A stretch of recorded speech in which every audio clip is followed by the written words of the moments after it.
మన Chiranjeevi vascular and multi speciality hospital దేశంలోనే best vascular and endovascular facilities and all multi speciality care.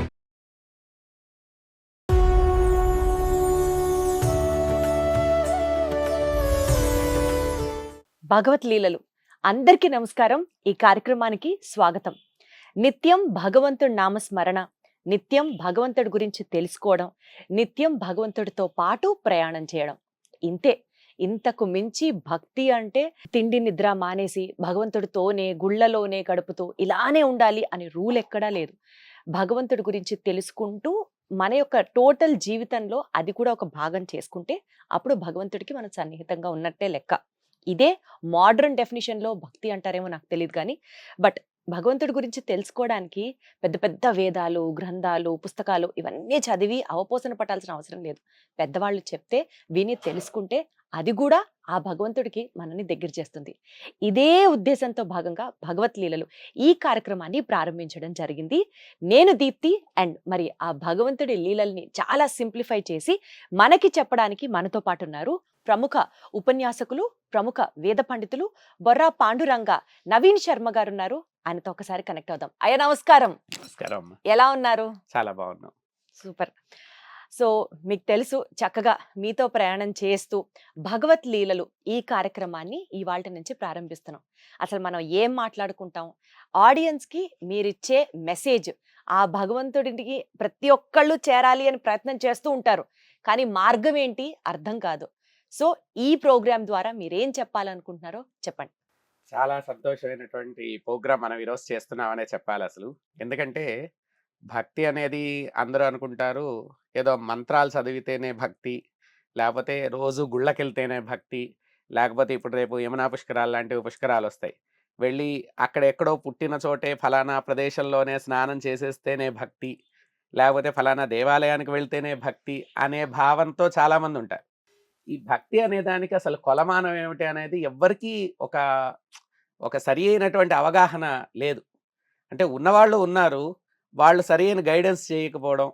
వీళ్ళందరూ కూడా మన పక్కన ఉన్నటువంటి, అంటే చిన్న ఉదాహరణ చెప్పుకుందాం అసలు మామూలుగా, అంటే ఒక విమర్శాత్మకమైనటువంటి విషయం కాదు కానీ మామూలుగా మనం చెప్పుకుందాం. మన ఇంటి పక్కన ఒక వెంకటేశ్వర స్వామి దేవస్థానం ఉంటుంది, అలాగే ఒక ప్రముఖ వెంకటేశ్వర స్వామి దేవస్థానం ఉంటుంది అనుకుందాం. అక్కడ ప్రముఖమైనటువంటి చోట శక్తి చాలా ఎక్కువ ఉంటుంది, వాస్తవికమైనటువంటి మాట. ఎందుకనంటే అది నిత్యోత్సవాలని, పక్షోత్సవాలని, మాసోత్సవాలని, ఇలాగ రకరకాలైనటువంటి ఉత్సవాలు, దానికి తగ్గట్టుగా అన్నదానాలు, ఇలా పూజలు, నైవేద్యాలు, ఇలా అంగరంగ వైభవంగా జరగడం వల్ల ఆ బింబానికి ఎక్కువ శక్తి వస్తుంది. అలాగే మన పక్కన ఉన్నటువంటి దేవాలయం, అక్కడ పూజారి గారు ఉంటారు, ఆయన చదువుకున్న వ్యక్తి ఉంటారు. ఆయన కూడా ఆయన ఉన్నటువంటి పరిధిలో ఆయన నైవేద్యాలు చేస్తారు, పూజలు చేస్తారు, త్రికాలార్చనలు చేస్తారు, అలాగే నిత్యోత్సవాలు, పక్షోత్సవాలు చేస్తారు. ఫలానా ఒక రోజు మాత్రమే వెంకటేశ్వర స్వామిని దర్శనం చేసుకోవాలా? చేసుకుంటేనే, ఆ రోజు చేసుకుంటేనే భగవంతుడు కనిపిస్తాడా మనకి? అసలు ఎందుకు ఆ రోజు తప్పించి భగవంతుడు ఉండడా? వెంకటేశ్వర స్వామి వాస్తవంగా మన కోసం, మనమందరం కోసం ఆయన నిలువు కాళ్ల మీద కలియుగం మొత్తం నిలబడ్డానికి నుంచున్నాడు. ఆయన ఒక్క రోజుకి ఎందుకు పరిమితం చేశారు అసలు? ఇవన్నీ ఏంటంటే లోకల్లో ఉన్నటువంటి ఒక అపోహ. ఒక రోజు మాత్రమే వెంకటేశ్వర స్వామి, ఒక రోజు మాత్రమే అమ్మవారు, ఒక రోజు మాత్రమే వినాయకుడు. ఇది ఏ రోజు కాదు. భగవంతుడికి రోజు అనేది లేదు, తిథి లేదు, వారం వర్జ్యం ఇలాంటివి ఏమీ లేవు. మనకి మనస్సు ప్రశాంతత చేకూరడానికి ఒక దేవాలయం, మన మనస్సుని భగవంతుడి మీద దృష్టి పెట్టడానికి ఒక విగ్రహం, మన మనస్సు ఎక్కడికి చంచలంగా వెళ్ళిపోకుండా ఒక నది. ఎలాగైతే సముద్రము, మనిషి ఎప్పుడు కూడా జీవితంలో కష్టాలు ఎలా ఉంటాయంటే సముద్రం మొదల్లో ఉన్నటువంటి అలల్లా ఉంటాయి. ఒక్కసారి ఆ అలలు కొంచెం ప్రయాణం చేసి మనం లోపలికి వెళ్తే సముద్రం చాలా నిశ్చలత్వంగా ఉంటుంది. ఆ అలలు దాటడానికి ఉపయోగపడేదే దేవాలయం. అది దాటి భగవంతుడి దగ్గరికి మనం చేరుకుంటే ఆ భగవంతుడిని చూడంగానే ఆ నిశ్చలమైనటువంటి ఆ సముద్రం ఎలాగైతే ఉంటుందో అలాగ భక్తుడి మనస్సు మారిపోవాలి. ఒక్కసారి ట్రాన్స్పరెంట్లీ, అంటే మనం చూస్తే కింద ఉన్నటువంటి బంగారపు గని కూడా కనిపించాలి. ఆ కనిపించడానికి ఉపయుక్తమైనటువంటి మార్గం ఎవరికి అర్థం కావాలి. అవును. ఇంకా కొంచెం మనం లోతుగా వెళ్తే చాలా మంది పెద్ద పెద్ద హోమాలు చేస్తేనో పెద్ద పెద్ద అవును. పూజలు చేస్తేనే తప్పించి భగవంతుడు ప్రత్యక్షం అవడం అనే భావన చాలా మందికి మూఢనమ్మకం ఉంది. గ్రహస్థితి బాలేదా? వెంటనే ఏదో ఒక జపాలు చేసేయాలి. చేయాలి. యాగాలు చేయాలి. అంటే అవన్నీ చేస్తేనే భగవంతుడు ప్రత్యక్షం అవుతాడా? ఎప్పుడూ కాదు అసలు. అలా కాదు అసలు. భగవంతుడు ఉన్నదే కలియుగంలో కలౌ స్మరణాన్ ముక్తి సూక్తం అసలు ఫస్ట్. అంటే కలియుగంలో స్మరణ చేస్తేనే ముక్తి. హ్మ్. స్మరణ చేయడానికి మన మనస్సు సహకరించదు అసలు. ఆ సహకరించని ఆ మనస్సుని భగవంతుడి వైపు మళ్ళించే కార్యక్రమమే మనం ఈ భగవత్ లీలా కార్యక్రమం. హ్మ్. దానికి మనం ఎంత సులభతరం చేయగలమో అదంతా మనం ఇప్పుడు చెప్పదలిచాం అసలు. హ్మ్. ఎందుకనంటే దీంట్లో మనం ఈ ప్రోగ్రాంలో పూర్తిగా మనం భక్తుల యొక్క అపోహల్ని పటాపంచలు చేయదలుచుకున్నాం అసలు. హ్మ్. ఎట్టి పరిస్థితుల్లోనూ కూడా నేను పెద్ద పెద్ద హోమాలు చేయొద్దు అన్ను, పెద్ద పెద్ద పూజలు చేయొద్దన్ను, అవన్నీ కాదన్ను. కానీ శక్తి లేనివాడు, డబ్బు లేనివాడు, వాడందరూ ఇంకా కుదరదా? ఒక వైతరణి నది దాటాలనుకుందాం. అవును. ఒక గోవుని దానం చేస్తేనే వైతరణి నది దాటుతాడని శాస్త్రంలో ఉందనుకుందాం కాసేపు. అయితే ఆ గోవు ఒక ₹1,00,000 ఉంటుంది. లేనివాడు ఎక్కడి నుంచి తెస్తాడు? ₹1,00,000 లేనివాడు వైతరణి నది దాటడా ఇంకా? ఇంక జీవితకాలం ఆ ముందే ఉంటాడా? ఏంటిది హ్మ్. అసలు? ఎందుకని? అంటే మీరు శర్మ గారు మీరు అన్ని శాస్త్రాలు తెలిసి మీరేమిటో ఏదో కమ్యూనిస్ట్ లాగా మాట్లాడుతున్నారు అనుకోవచ్చు. హ్మ్. కమ్యూనిస్ట్ కాదు. ఇదేంటంటే అసలైన భక్తి. అసలు భక్తి ఏమిటి? మనం వేదం ఏం చెప్తోంది? వేదం చదువుకున్న వాడిని ఒక ముని అన్నారు, ఒక యోగి అన్నారు, ఒక పిచ్చివాడు అన్నారు. హ్మ్. ఎందుకనంటే ఆయన తపస్సు అయిపోదు. ఆయన ఆయన ఆ వేదంతో తపస్సు చేసేస్తాడు. హ్మ్. ఆయన పూర్తిగా ఆ వేదం చదువుకున్న తర్వాత ఇంతింత బంగారపు వేసుకోవాలా, ఇంత నగలేసుకోవాలా, ఇంతింత పెద్ద పెద్ద పంచెలు కట్టుకోవాలా, ఇన్ని ఆలోచనలు ఉండవు.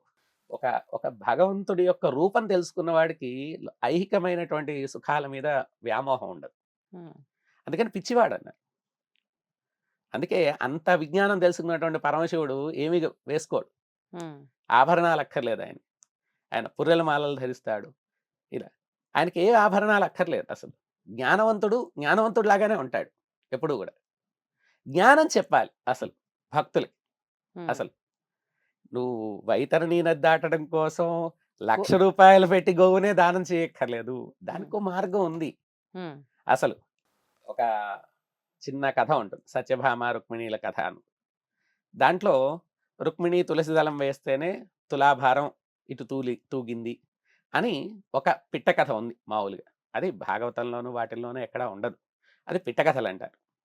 ఆ పిట్ట కథలో తులసి దళం వేయడం వల్ల సత్యభామ ఆవిడ ఆ పిట్ట కథలో తులసి దళం వేసిందా, పుష్పం వేసిందా అది పక్కన పెట్టదు. అసలు భక్తితో స్వామివారిని చిన్న తులసి దళంతో కూడా మనం కొలవగలం. హ్మ్. హ్మ్. డబ్బు గలవాడు ఒక బస్తా మల్లెపూలు తెచ్చి పుచ్చి, హ్మ్. నీకెందుకు? నీకు భగవంతుడు అంత డబ్బిచ్చాడు హ్మ్. ఈరోజు. డబ్బు లేనివాడు చెట్టు పువ్వు తీసుకొచ్చి పూజ చేయాలి. హ్మ్.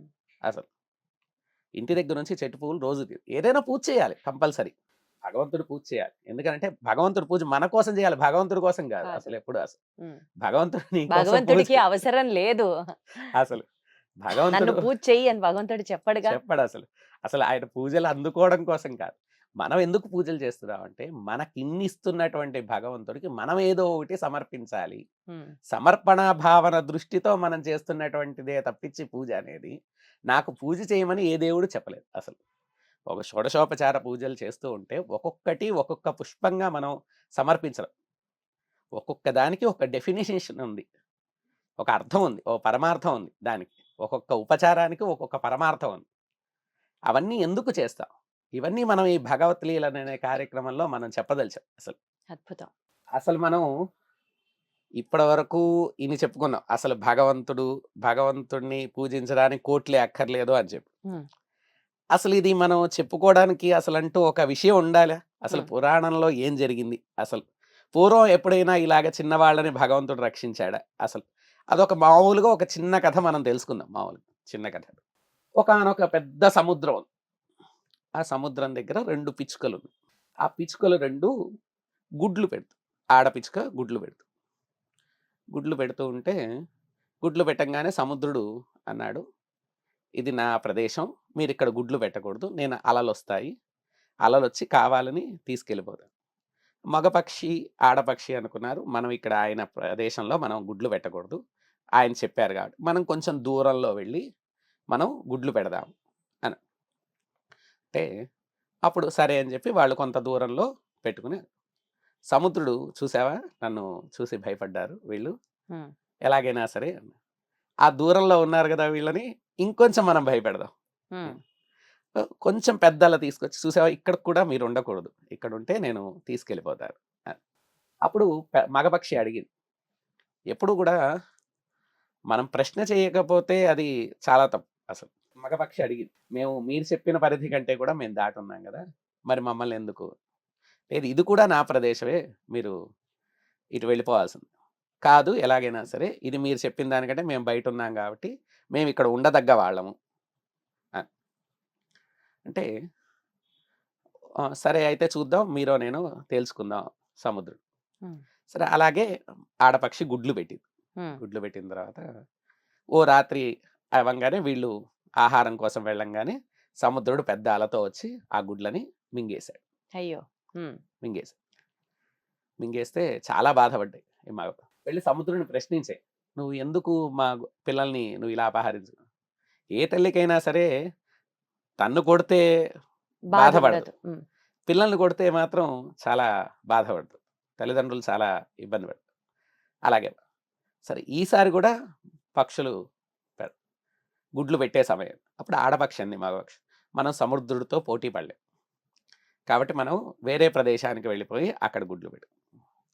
అప్పుడు మగపక్షి అంది, నేను భగవంతుడిని నమ్మా, న్యాయం వైపు ఉన్నా, నీతిగా నిజాయితీగా సముద్రుడు ఎంతవరకు చెప్పాడో అతడి పరిధి దాటి నేను ఉన్నా, అలాగ నేనున్నా సరే తను వచ్చినప్పుడు నన్ను రక్షించాల్సింది ఎవరు, భగవంతుడు. భగవంతుడు. కాబట్టి నేను భగవంతుని ప్రార్థన చేస్తాను, భగవంతుడే ఆ సముద్రుడికి బుద్ధి చెప్తాడు. ఉమ్, కానీ ఆడపక్షి ఎంతైనా సహజమైనటువంటి భయస్థురాలతో అలా వద్దండి అని చెప్పడానికి ప్రయత్నం చేసి మా పక్షి వెళ్ళలేదు. గుడ్లు పెట్టే సమయం వచ్చింది, గుడ్లు పెట్టంగానే మళ్ళీ ఆహారాన్వేషణ వెళ్ళంగానే మళ్ళీ ఈ సముద్రుడు మొత్తం మింగేశాడు.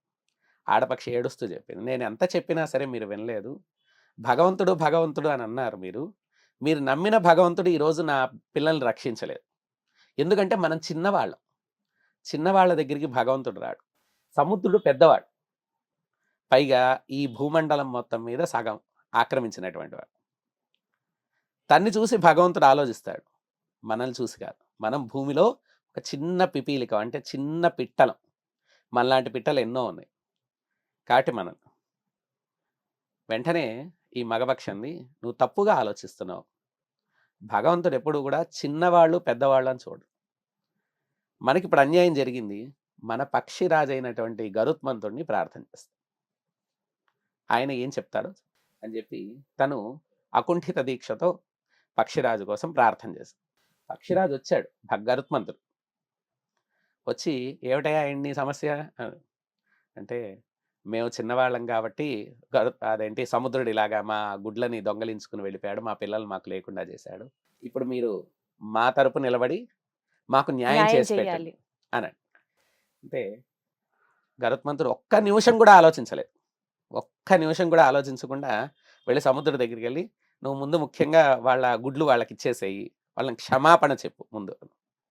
సముద్రుడు, నేను చెప్పను, నేను ఎందుకు చెప్తాను, నా ధర్మం ఏంటంటే అల రావడం నా ధర్మం, అలతో పాటు ఏ వస్తువు ఉంటే ఆ వస్తువుని సముద్రంలోకి లాక్కెళ్ళిపోవడం నా ధర్మం.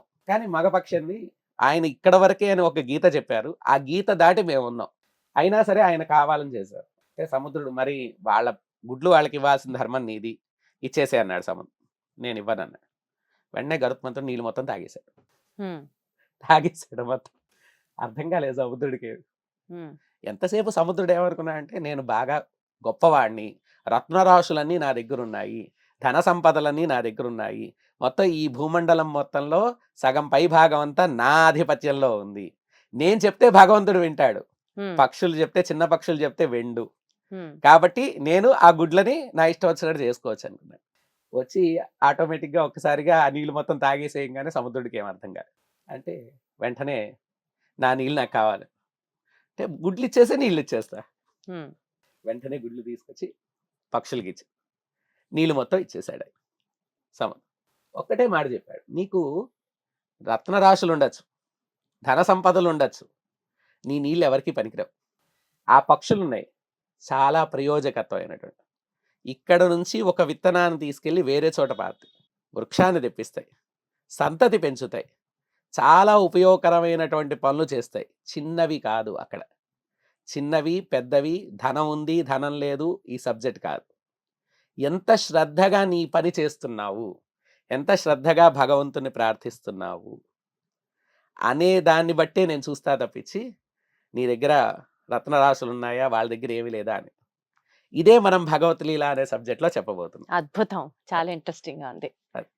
దాంట్లో అసలు చిన్నవారికి భగవంతుడు ఎంత దగ్గరగా ఉంటాడు అని నిరూపించడమే ఈ యొక్క ఎపిసోడ్ల యొక్క మనం ఉద్దేశం. రైట్, చూశారు కదండి. సో రోజుకో కథ చెప్పుకుందాం, ఆ కథలోంచి ఒక నీతి తెలుసుకుందాం, ఆ నీతిని మన జీవితంలో మనం దాన్ని ఆచరించడానికి ప్రయత్నం చేద్దాం, తద్వారా భగవంతుడికి దగ్గర అవుదాం. Thank you so much Sharma గారు, చాలా ఇంట్రెస్టింగ్ గా ఒక్కొక్క కథతో ఆ భగవంతుడి దగ్గరికి ఇంకాస్త చేరువయ్యే మార్గాన్ని చూపిస్తున్నందుకు ప్రత్యేకంగా ధన్యవాదాలు. Thank you so much. నీకు కావాల్సింది అడగకు, నీకు అవసరమైనది ఆయనిస్తాడు. నమ్మకముంచు, మిగతాదంతా ఆయన చూసుకుంటాడు. భగవత్ లీల.